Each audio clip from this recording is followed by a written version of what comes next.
and we can see that signature of colors passed through a prism. Then when you look at that same planet or star far away and see the same color, what does the light just told us? What's on that star or planet? Sodium, salt. You see? So do we have to jump in a rocket ship and go 100 million light years, which you can't do, to find out something about some planet or star in space? No. We can simply look at the light, do experiments on Earth that show us what we can expect when certain things burn. Then when we see that light from something distant, we know immediately what it is. So let's look at some other colors. So we saw that sodium is this nice yellow-orange color. So let's look at some of the other colors. And when we see a color, then we can tell whether that star or that planet has that substance in it. So let's see if we can create a rainbow of colored fire.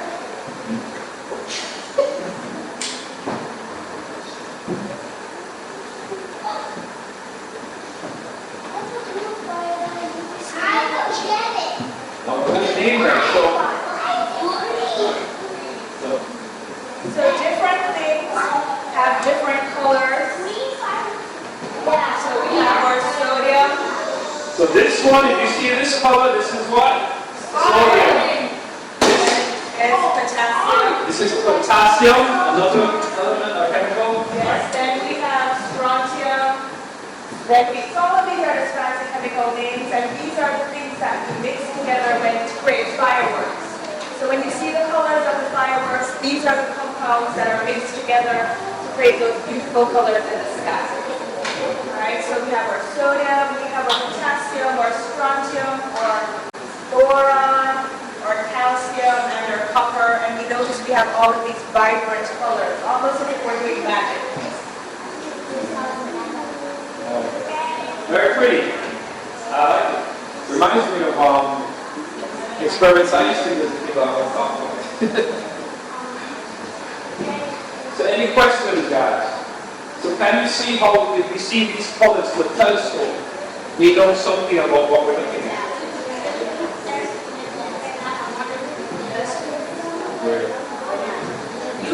So let's thank the chemistry department, guys. Thank you.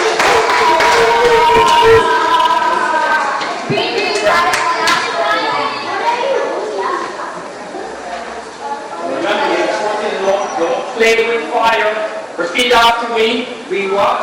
Don't play with fire. We read somewhere that all stars are red and all stars are blue. So we want to know why does the sun look red and orange if it's hot?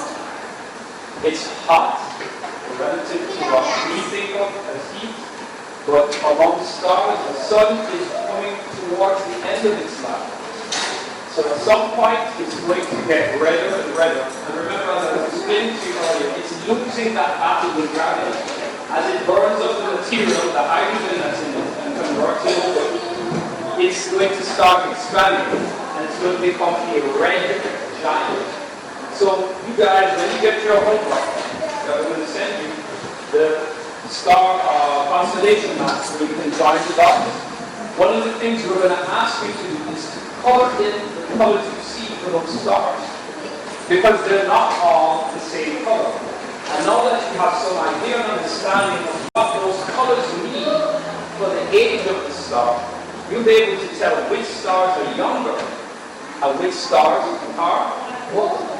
Now our star, the sun, getting old is nothing we have to worry about, because it's going to be billions and billions of years between long enough before it actually expands out.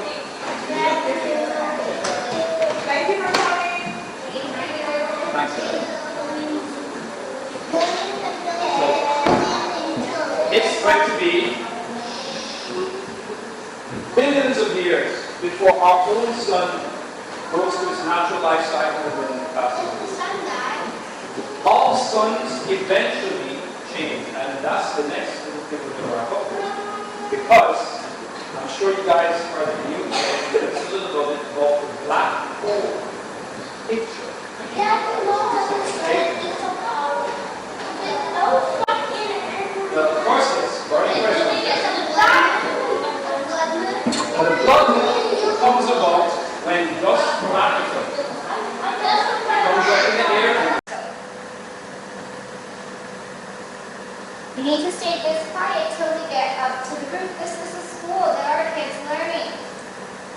Do you understand?